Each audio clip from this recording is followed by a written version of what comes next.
I sat at the edge of the dining table in David's house, my hands folded tightly in my lap, the air thick with the hum of the TV and the clatter of plates. The family reunion was in full swing, cousins and aunts packed shoulder to shoulder, their laughter sharp against the low drone of a football game.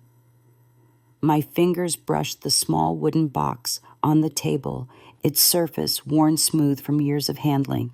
Inside were the recipes, my life's work, the ones I scribbled down with Henry in our little bakery, each card stained with flour and love. I thought bringing it here would mean something, a piece of me, to share with David, Karen, and little Liam. I was wrong. David leaned back in his chair, his eyes narrowed as he scanned the room. He had his father's jawline, but none of his warmth. "Mom," he said, his voice cutting through the chatter like a blade. "Why do you always drag out this old junk? Nobody cares about your recipes." The room went quiet, Forks, pausing mid-air. My chest tightened, but I forced a smile. "I just thought Liam might like to try them someday," I said softly, glancing at my grandson who was poking at his mashed potatoes. Karen snorted, her lips curling as she set down her glass. "Liam doesn't need your dusty old cards, Eleanor. He's got better things to do than play baker with a has-been." The words landed like a slap, but I kept my eyes on the box, my fingers tracing its edges. I should have known better than to expect anything else. I moved in 3 weeks ago, thinking I could be part of their lives, help with Liam, maybe feel like family again. Instead, I was the extra chair, the one they shoved in the corner when company came.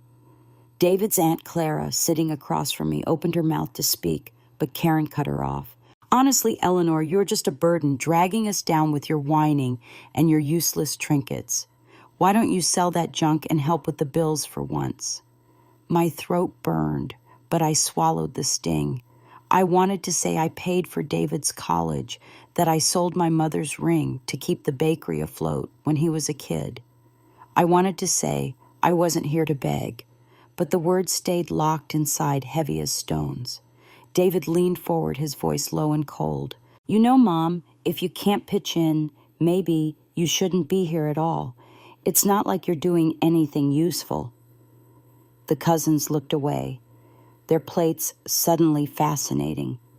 Clara's face tightened, but she stayed silent. Liam glanced up, his eyes wide, but he didn't say a word. Karen stood her chair, scraping the floor. She grabbed the wooden box before I could react, her fingers digging into its edges. "This thing," she said, holding it up like a trophy. "This is what you think matters." She slammed it down on the table, the crack echoing like a gunshot. The lid splintered, recipe cards spilling across the floor, some tearing under her heel as she stepped back. I lunged forward, my heart racing, but Karen shoved me, her hand hard against my shoulder. I stumbled, my hip hitting the table's edge, pain flaring sharp and quick. "Stay out of the way, Eleanor," she hissed. "You're embarrassing yourself." The room spun, the scattered cards like pieces of my soul trampled underfoot. Nobody moved. Not David, not the cousins, not even Clara, though her hands were clenched into fists. Liam's fork clattered to his plate, his small face pale. I knelt, gathering the torn cards, my fingers trembling, as I tried to piece them back together. Karen's voice sliced through the silence. "Look at her groveling for her garbage. Maybe if you weren't so useless, we'd actually want you here." David's laugh was short, bitter. "Yeah, Mom. Time to stop pretending you're needed."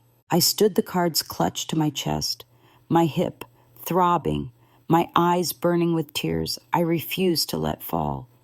The family resumed eating, their voices rising to drown out the moment as if I were already gone. I looked at the broken box, at the recipes Henry and I spent decades perfecting, now ruined. I wasn't just their mother, their grandmother. I was Eleanor, the woman who built a business from nothing, who gave everything for this family. And in that moment, I knew I wasn't going to let them erase me. I stood in the kitchen the next morning, the air heavy with the sour tang of last night's leftovers and the faint buzz of the fridge. My hands gripped the counter, the ache in my hip, a dull reminder of Karen's shove. The broken wooden box sat on the table, its splintered lid mocking me. I hadn't slept, not really, just lay awake replaying David's words, Karen's sneer, the way Liam's eyes darted away. The recipe cards, some torn beyond repair, were stuffed into a plastic bag. I told myself I could salvage them, tape them back together. But deep down I knew some things couldn't be fixed. The house was quiet. David already gone to work, Liam at school. Karen shuffled in her hair, pulled back her face set in a mask of indifference. She didn't look at me, just grabbed a mug and poured coffee, the steam curling like a barrier between us. I thought about saying something, anything to bridge the gap, but the memory of her heel grinding my recipes into the floor stopped me. I wasn't welcome here, not as a mother, not as anything. I was the ghost they tolerated, the one they blamed for their tight budget, their long hours. I slipped out to the porch, the cold Michigan air biting my cheeks. The neighborhood was waking up, cars humming down the street, a dog barking somewhere. I needed to clear my head to figure out what came next. I walked toward the corner store, my coat pulled tight when Ruth's voice called out, "Eleanor, wait up." She was crossing her lawn, her scarf flapping, her eyes sharp with concern. I hadn't seen her since the reunion, but the way she'd clenched her fist last night stuck with me. She caught up her breath, puffing in the chilly air. "I heard what happened," she said. "Karen and David, that was cruel. You don't deserve it." I shrugged my throat tight. "It's just how they are," I said, but the words felt hollow. Ruth's face hardened. "No, Eleanor. It's not just how they are. It's wrong. They're treating you like you're nothing, and you're letting them." Her bluntness stung, but it wasn't unkind. Ruth had known me since Henry and I opened the bakery back when David was small and the world felt full of promise. She knew what I'd given up, the late nights, the loans, the dreams I poured into that place. I wanted to argue to defend David, but the truth was heavier than my pride. I was letting them. We reached the store, the bell jingling as we stepped inside. Ruth grabbed a basket, but her eyes stayed on me. "You need to stand up to them," she said. "Karen's been talking, you know, saying you're a leech living off their dime." I froze my hand, hovering over a loaf of bread. "She's been saying that," I said, my voice barely above a whisper. Ruth nodded. "Not just to the family, to the whole neighborhood. I saw her post in the community Facebook group last night. Called you a burden. Said you're faking your aches to guilt them into keeping you around." The words hit like a punch, my chest tightening until I could hardly breathe. I thought of the reunion, the way Karen held up my box like it was trash, the way David laughed. Now they were dragging my name through the mud, not just in private, but where everyone could see. I paid for the bread, my hands shaking, and followed Ruth back outside. The street felt different now, like every window hid someone whispering about me. I wasn't just invisible to my family. I was a joke to the town. Back at the house, Karen was in the living room scrolling on her phone, the TV blaring some reality show. Liam was home now, sprawled on the couch with his tablet, headphones on. I set the bread on the counter and tried to move past, but Karen's voice stopped me. "Eleanor, you didn't get milk," she said, not looking up. "You're supposed to help out, not make things harder." I opened my mouth, but Liam's small voice cut through. "Grandma, you're always forgetting stuff," he said, his tone sharp, parroting Karen. "Mom says you just take up space." My heart sank, the sting of his words worse than Karen's. Liam, who used to beg for my cookies, who once drew me pictures of cupcakes. I looked at him, searching for the boy I knew, but his eyes were glued to his screen, distant. Karen smirked, her fingers still tapping her phone. "See, even Liam gets it," she said. "Maybe you should think about moving on, Eleanor. Nobody needs you here." I stood there, the plastic bag of recipe cards heavy in my hand. the weight of their words crushing something inside me. Ruth's voice echoed in my head. You're letting them. I glanced at Karen's phone, imagining the post she'd written, the likes and comments piling up, neighbors nodding along. I wasn't just fighting for a place in this house. I was fighting for my name, my story, the woman I used to be. I turned and walked to my room, the smallest one at the end of the hall, barely bigger than a closet. I shut the door and sat on the bed, the bag of cards in my lap. I pulled one out, a recipe for lemon scones, Henry's favorite. The ink was smudged, the edge torn, but it was still mine, and I wasn't going to let them take that away. I sat on the narrow bed in my room, the plastic bag of torn recipe cards still in my lap, the faint hum of the TV seeping through the walls. The air smelled of stale laundry and the sharp tang of Karen's perfume lingering from her earlier sweep through the house. My fingers traced the smudged ink on the lemon scone recipe, Henry's looping handwriting barely legible under the tear. Ruth's words burned in my mind. You're letting them. But it was Karen's Facebook post, those venomous words calling me a leech, that cut deepest. I wasn't just losing my place in this house. I was losing myself. The next morning, I slipped out early before David or Karen could corner me with more demands. The Michigan air was crisp, the streets quiet, except for the crunch of leaves under my boots. I needed answers, something to anchor me against the storm of their lies. I headed to the bank, a squat brick building on the edge of town, its fluorescent lights harsh against the gray dawn. The teller, a young woman with a tight smile, led me to a desk where I could check my accounts. I hadn't looked at them since moving in, trusting David to handle the details. That was my first mistake. I logged in, my hands steady, despite the knot in my stomach. The numbers on the screen didn't add up. My savings, the money from selling the bakery, after Henry died, had dwindled by thousands. Withdrawals, I never authorized transfers to an account I didn't recognize. My breath caught the room tilting as I scrolled through the transactions. The last one, dated 2 days ago, was a large sum enough to make my chest ache. I asked the teller to trace it. She clicked through her system, her face neutral. It went to a real estate firm, she said, for a commercial property. The old bakery on Main Street. The truth hit like a brick. David was selling my bakery, the place Henry and I built from nothing, the place where I taught him to knead dough, where we laughed over burnt pies. He wasn't just taking my money. He was erasing my legacy to fund his own dreams. I thought of the nights I stayed up balancing the books, the loan I took to pay for David's college, the way I sold my grandmother's land to keep the bakery afloat. All those sacrifices, and now he was carving me out of my own story. I left the bank, my hands trembling, the printout of transactions crumpled in my pocket. I walked to the bakery, unable to stop myself. The sign was faded, the windows dusty, but it was still mine in my heart. I pressed my hand against the glass, remembering the smell of fresh bread, the jingle of the bell when customers walked in. A man in a suit was inside taping a for sale notice to the counter. I asked him who was buying. He shrugged. Some guy named David, he said, wants to turn it into a fancy restaurant.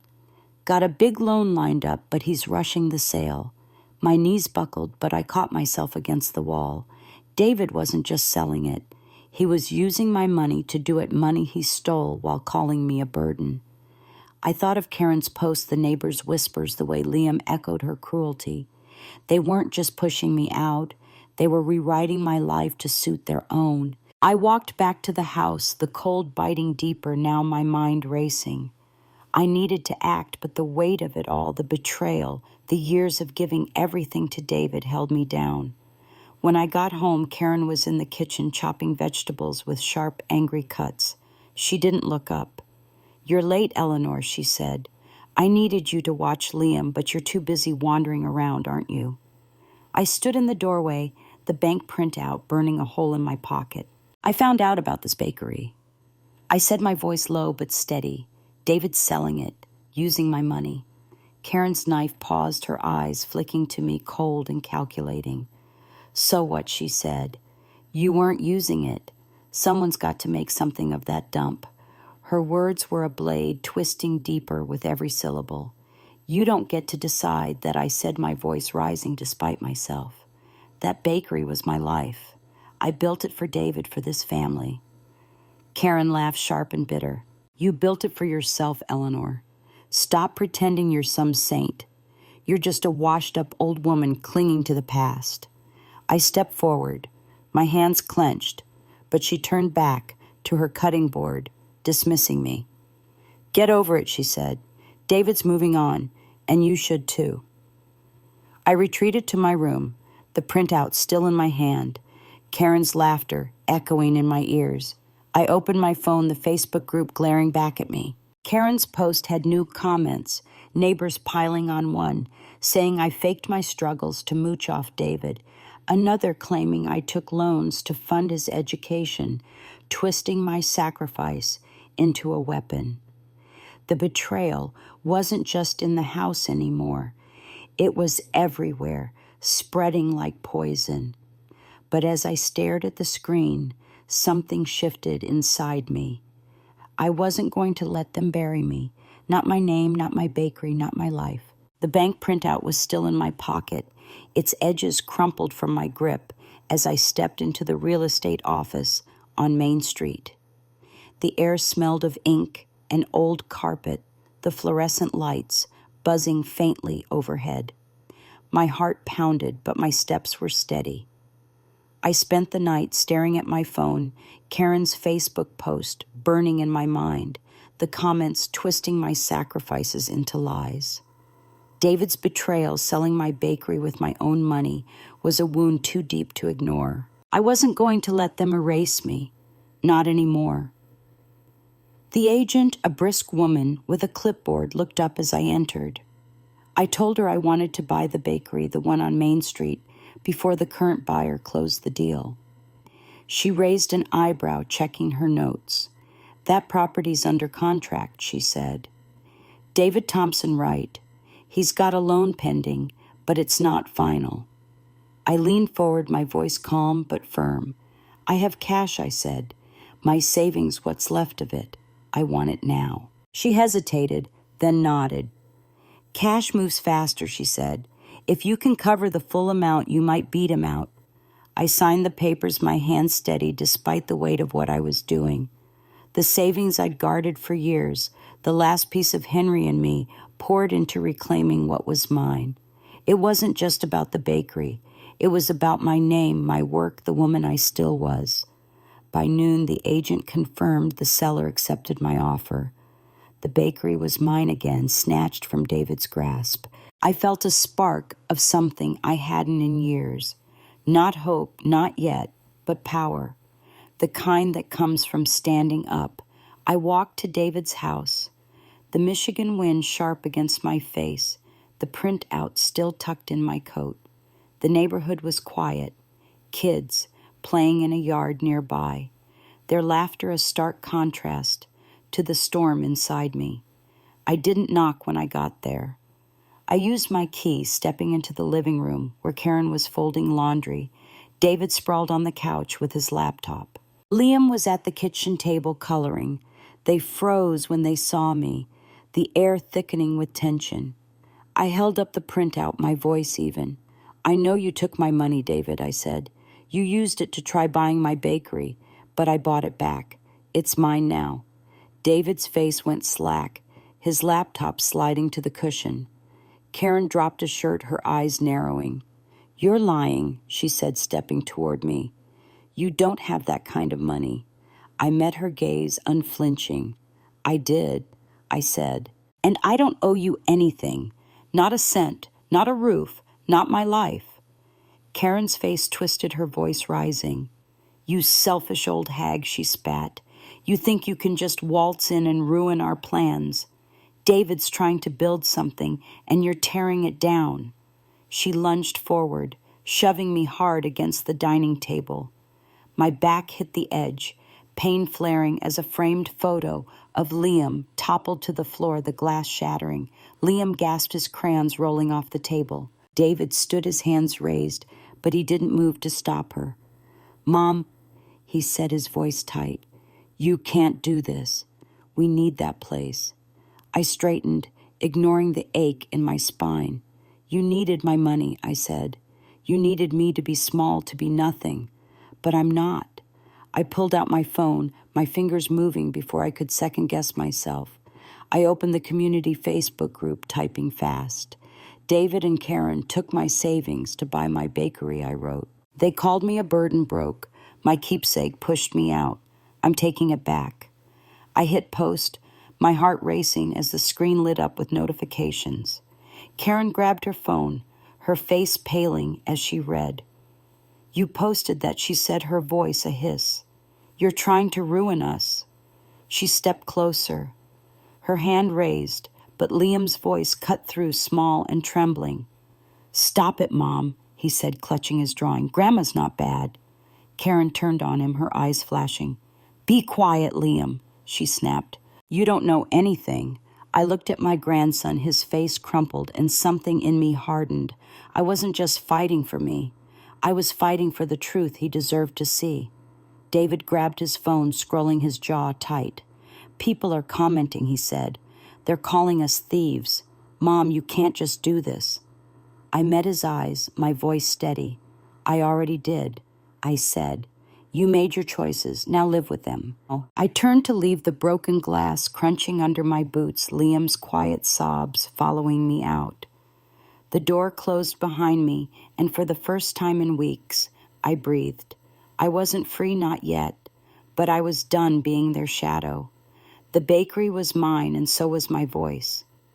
I sat on the sagging couch in my tiny room, the glow of my phone screen casting shadows on the walls. The air was stale, the faint hum of the heater barely cutting through the Michigan chill. My Facebook post hung there, raw and unyielding, the words I typed in that heated moment now staring back at me. David and Karen took my savings to buy my bakery. They called me a burden broke. My keepsake pushed me out. I'm taking it back. Notifications piled up, each ping a jolt to my nerves. I bought the bakery, reclaimed my legacy, but this putting their betrayal out for the world to see felt like crossing a line I couldn't uncross. I scrolled through the comments, my stomach twisting. Ruth was the first to chime in. "Eleanor is no burden," she wrote. "She's a pillar of this town, and David should be ashamed." Others followed, women from the old days at the bakery, neighbors who remembered my cinnamon rolls. "You built that place with your heart," one said. "They have no right." But then came the others. Karen's friends, her co-workers.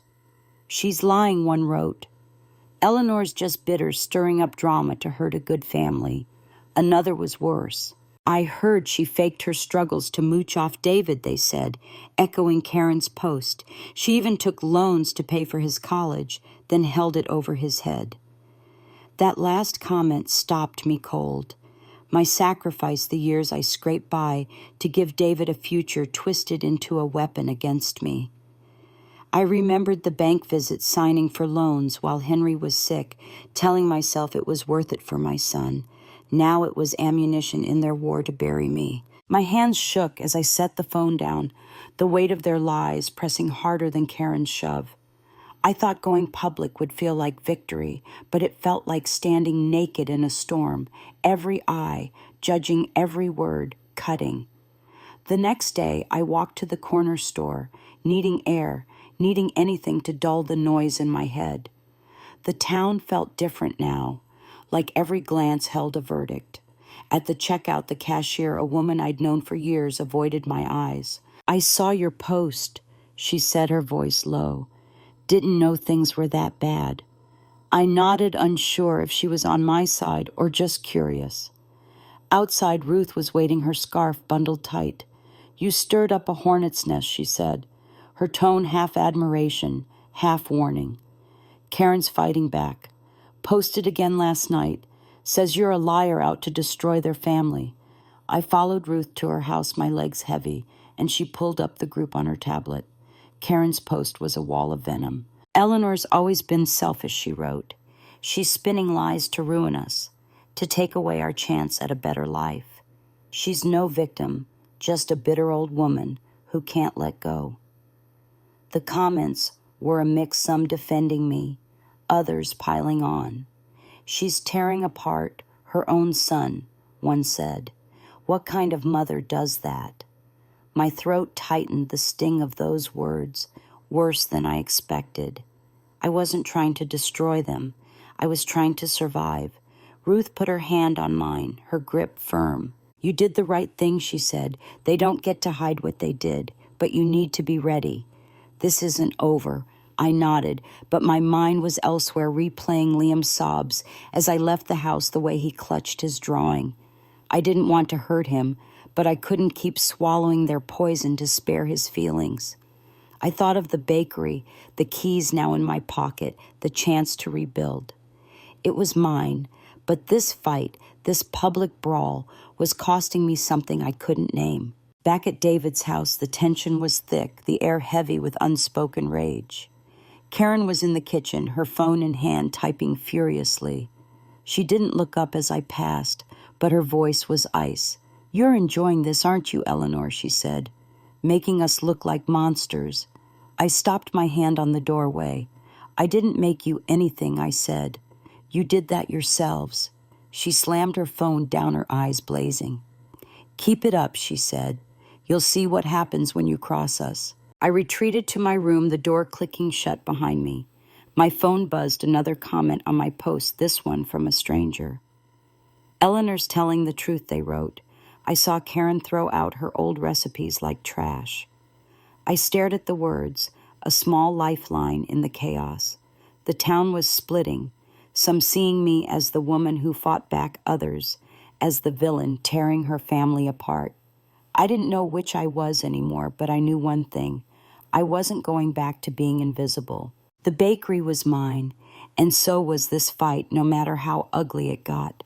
I stood frozen, the paper cup trembling in my hands, as David's voice carried over the hum of the community fair. His words were a blade slicing through the chatter, drawing every eye to me. He stood by the lemonade stand, arms crossed, his face twisted with anger. The crowd parted slightly, some stepping back, others leaning in their murmurs like static in my ears. I wanted to shrink, to vanish into the gravel beneath my feet, but I held my ground, the weight of my phone in my pocket, a reminder of the truth I'd posted. I wasn't the villain here, no matter how loudly he shouted. David took a step forward, his voice rising. You think you're some hero, Mom, he said. Posting lies about us, turning everyone against your own son. You're pathetic. The words stung, each one a jab at the years I'd poured into him, the nights I worked late to pay his tuition, the dreams I set aside. I opened my mouth to speak, but Karen's voice joined in, sharp and venomous. She's a liar, she said, pushing through the crowd, her phone raised like a weapon. She's trying to destroy our family, make us look like thieves when she's the one who's useless. The crowd shifted, some nodding along, others looking away, their faces a mix of pity and judgment. I felt the sting of Karen's words, but it was the sight of Liam trailing behind her that hit hardest. His small hands clutched a balloon, his eyes darting between me and his parents, wide with confusion. I wanted to reach for him to tell him I wasn't what they said, but Karen's next move stopped me cold. She tapped her phone, her lips curling. I posted a video this morning, she said. Shows Eleanor yelling at Liam, scaring him. That's who she really is. My breath caught the lie so brazen it felt like a physical blow. I'd never yelled at Liam, never raised my voice to him, but the crowd didn't know that. They were already pulling out their phones, scrolling, whispering. I saw Ruth near the quilt booth, her face tight with fury. But before she could speak, a woman from the bakery days, Helen, stepped forward. That's not right, she said, her voice firm. Eleanor's no monster. I worked with her for years. She gave everything for David. Karen laughed, sharp and cruel. Stay out of it, Helen, she said. You don't know her like we do. The tension thickened the fair's cheerful hum, now a distant echo. I felt the eyes on me, the weight of Karen's lies spreading through the group, through the town. But then Liam's voice, small and trembling, broke through. "Mom, you told me to say Grandma was mean," he said, his balloon bobbing as he stepped forward. "You said it'd make her leave." The crowd gasped, a ripple of shock passing through them. Karen's face flushed, her phone lowering slightly. "Be quiet, Liam," she snapped, but the damage was done. The truth spoken by a child hung in the air like smoke. Ruth seized the moment, her voice cutting through the murmurs. "That's enough," she said, stepping beside me. "Karen and David have been lying, dragging Eleanor's name through the mud. She bought back her bakery fair and square. They're the ones who stole from her." A few in the crowd nodded. Others whispered, their phones still out recording posting. I saw Helen typing furiously, likely adding to the Facebook group, her comment a lifeline I hadn't expected. But Karen wasn't done. "You'll regret this, Eleanor," she said, her voice low and venomous. "You think you've won, but we'll make sure everyone knows what you are." I met her gaze, my voice steady, despite the churn in my chest. "I'm not hiding anymore," I said. "You made your choices. Now face them." I turned to Liam, his eyes brimming with tears, and softened my tone. "I'm not mad at you," I said. "I just want you to know the truth." He nodded, clutching his balloon tighter, and I walked away. Ruth at my side, the crowd parting as we passed. The fair's noise swelled again, but it felt distant, like a world I no longer belonged to. We reached Ruth's car, the gravel crunching under our feet. She didn't speak, just squeezed my arm, her support a quiet anchor. I pulled out my phone, the Facebook group, alight with new posts. Helen's comment was gaining traction. I saw the video she wrote. "It's edited. Eleanor's no threat to that boy." Others chimed in, some defending me, others echoing Karen's lies. The town was a battlefield now, and I was at its center, my name fought over like territory. I'd reclaim my bakery, my voice, but this war was far from over.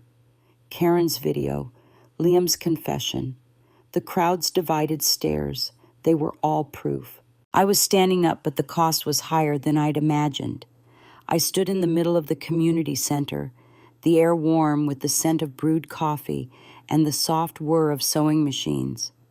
Sunlight spilled through the windows, catching the dust motes as a dozen women, most my age or older, gathered around tables strewn with fabric scraps and cookie trays. My hands held a tray of blueberry muffins fresh from the oven, their edges crisp from the recipe I'd pieced back together. It was my first day leading a baking class, a step Ruth had pushed me toward after the fair.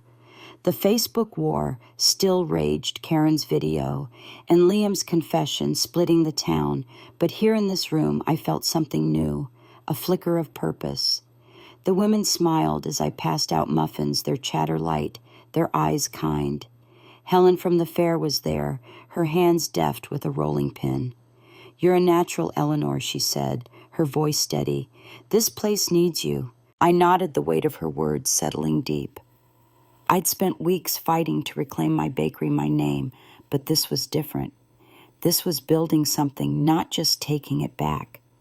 I set up a table, showing them how to knead dough, my fingers moving with a rhythm I hadn't felt since Henry was alive.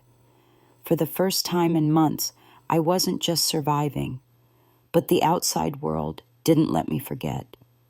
My phone buzzed in my pocket, another comment on the Facebook group. I ignored it, focusing on the dough until Helen glanced at her own screen and frowned. "They're at it again," she said, passing me her phone. A new post, not from Karen this time, but a neighbor aligned with her. "Eleanor's no victim," it read. "She's a bitter old hag driving a wedge in her family, just wants attention." The words stung, a fresh cut on a wound that hadn't healed. I handed the phone back, my jaw tight, and kept kneading the dough, grounding me. Halfway through the class, Ruth pulled me aside, her face serious. "David sent a letter," she said, pulling an envelope from her bag. "Dropped it off at my place this morning. Says he's sorry, wants to talk." I took the envelope, its weight heavy in my hand. I hadn't seen David since the fair, hadn't heard from him since Karen's video.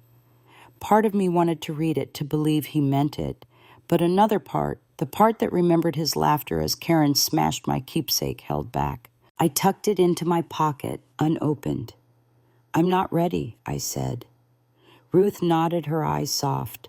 "You don't have to be," she said, "but Liam's been asking for you." Her words hit hard, stirring a guilt I hadn't let myself feel. Liam's face at the fair, tear-streaked and confused, haunted me. I'd walked away to protect myself, but in doing so, I'd left him behind. I thought of calling, of showing up at their house, but the memory of Karen's shove, David's accusation, stopped me. I hurt him by shutting him out, and that was a mistake I couldn't undo with a muffin or a hug. I turned back to the class, my voice steady, as I showed the women how to glaze their rolls, but my mind was elsewhere, tangled in the mess I'd made. As the class ended, the women gathered their baked goods, their laughter filling the room. One, a widow named Marie, lingered, her hands clutching a tin of cookies. "I was at the fair," she said. "Saw what happened. You stood tall, Eleanor. Don't let them make you feel small." I smiled, her words a balm, but my phone buzzed again. Another comment, this one crueler.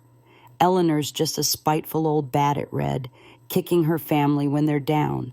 I shut the screen off my chest tight, but Marie's eyes held mine. "They're scared of you," she said. "That's why they're fighting so hard."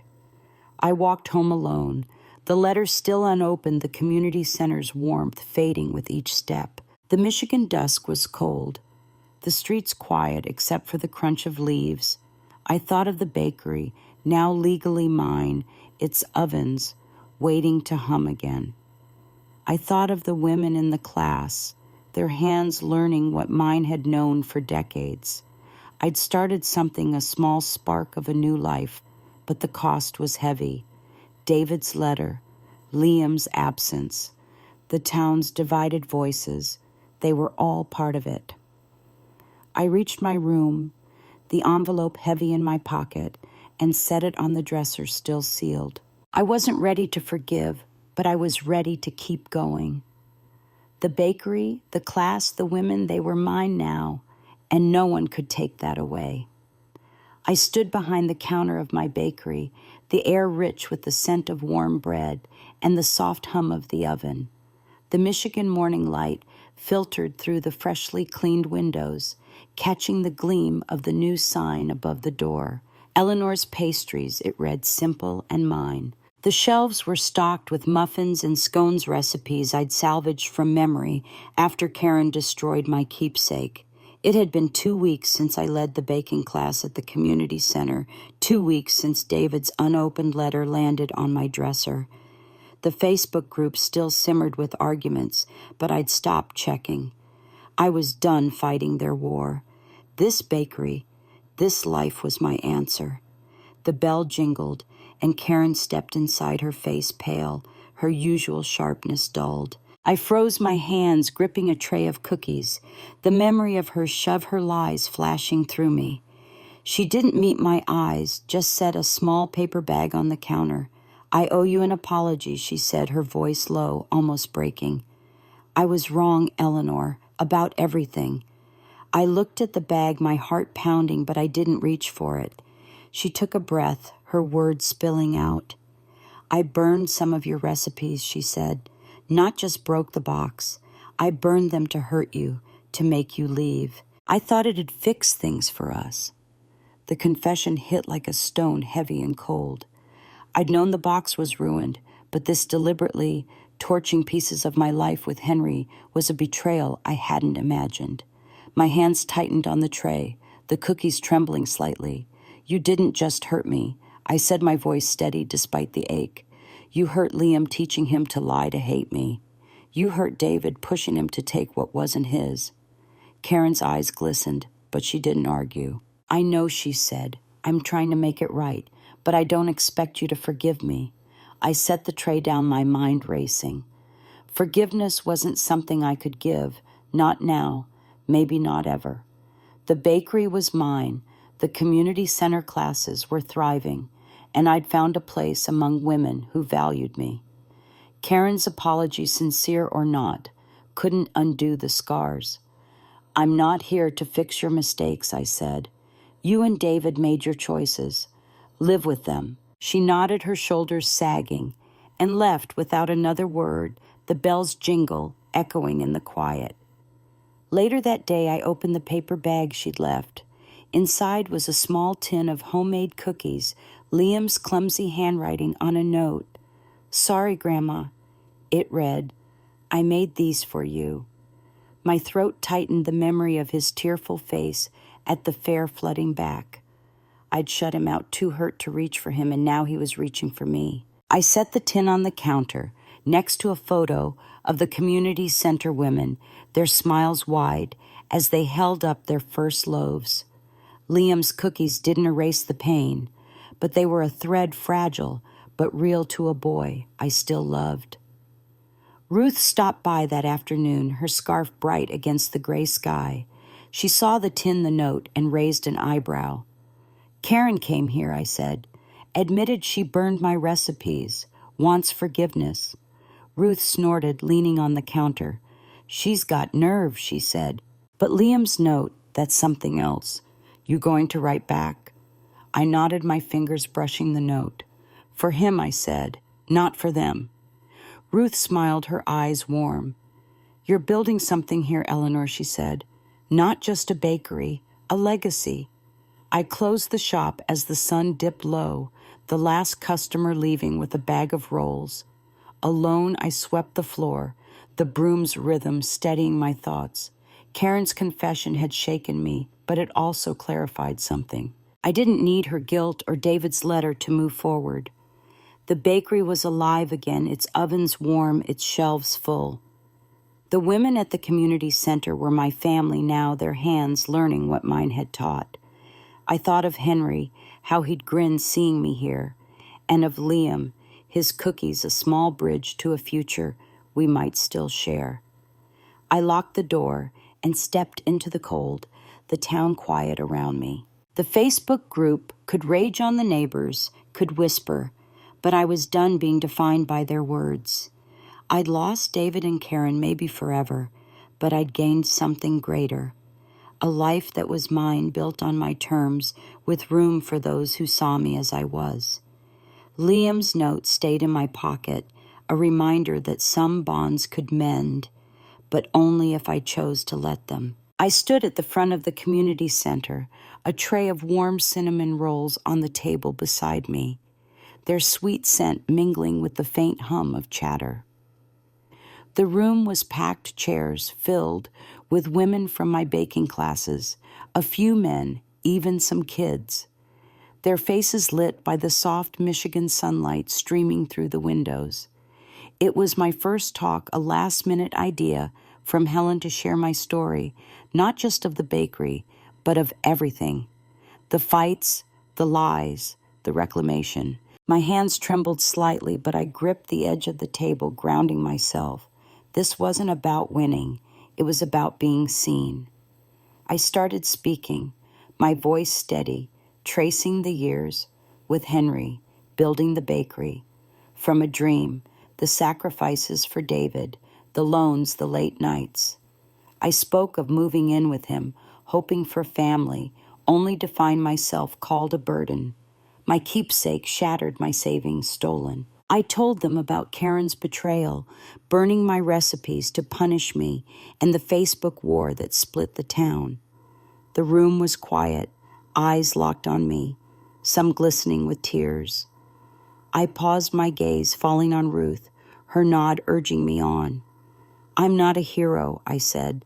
"I'm just a woman who learned she's worth more than what others take." The applause was soft at first, then grew a wave of warmth that caught me off guard. Marie from the baking class stood holding a loaf she'd baked, her voice clear. "You gave us courage, Eleanor," she said, "to keep going no matter what." Others joined in sharing their own stories of being overlooked, dismissed. I listened, my chest tight, realizing this was bigger than me.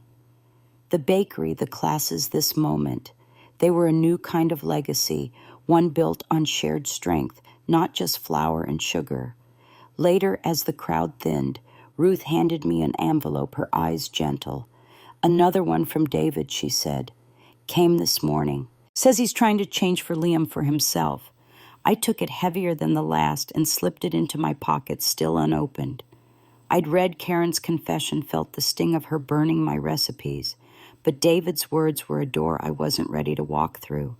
Not yet.